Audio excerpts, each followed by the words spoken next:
Hello, I'm Peter Walker and I've got quite a lot of experience of riding bicycles with Rohloff hubs. Now the wheel you see here has a Rohloff.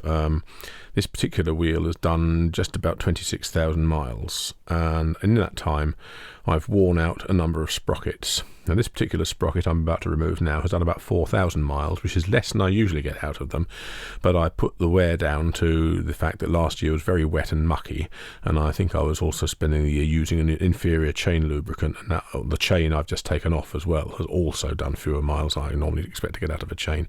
I normally expect about 6,000 miles out of a chain, and this one's only got about 4,000. Now this particular sprocket, these are reversible, these sprockets. You can screw them up one way, and then when they're worn on one side you can turn them around and use the other side.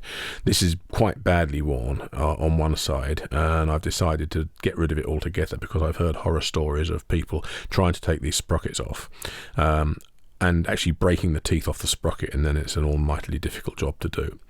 Now what you can see here is I've just put on the special puller tool, which makes sure the freewheel is not going to twist back on me.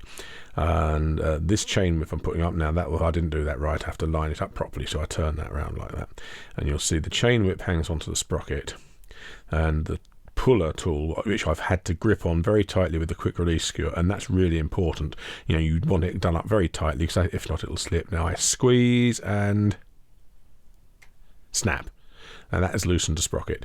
Quite a lot of effort has gone into that, but just squeezing it between your hands like that I find is the most accurate way of putting that effort in, and I've done that using that method of getting it off our tandem as well. Our tandem's got a roll-off hub, and of course with two people pushing it gets done up even tighter. Now you can see me removing the quick release skewer again, and the little spring that goes with it, and there's the pulling tool which comes off, and now the sprocket just unscrews, and there it is. That's the old one. Now there's a new one to go on, which needs to be greased, and here's the grease. A nice old tin of lithium grease I've had for about 30 years and only used about half of it.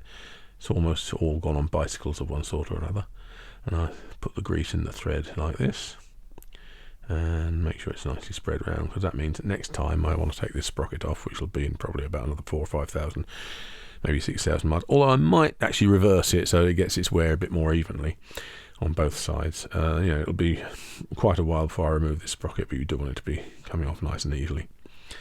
And it's a bit fiddly to try and get the thread lined up, and it's quite easy to sort of get the thread crossed, and it takes me a while to line it up. In the end I put the pulling tool back on to hold things in place, and then I fiddle with it, and there it is.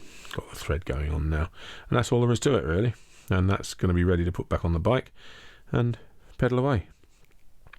And put the quick release skewer back in, of course, which you'll see me doing in a moment.